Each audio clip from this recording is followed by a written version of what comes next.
फिर बता रहे हैं,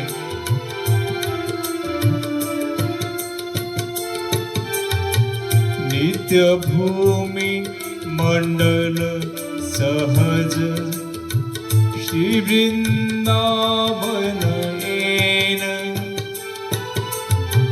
नित्य भूमि मंडल सहज श्री वृंदावन एन।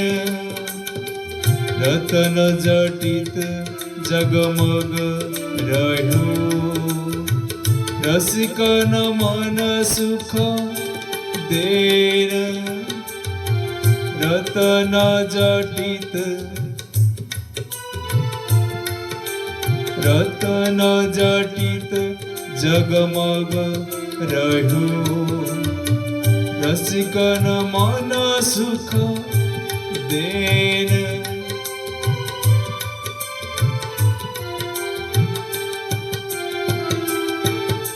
श्री राधा मोहन के निवास स्थल श्री वृंदावन की भूमि नित्य और सहज रूप से मंडलाकार है। रसिकों के मन को सुख देने वाला श्री वृंदावन रत्न जटित होने के कारण सर्वदा जगमगाता रहता है। जय हो वृंदावन। मैं तुमको बार बार कोटि कोटि प्रणाम करता हूँ।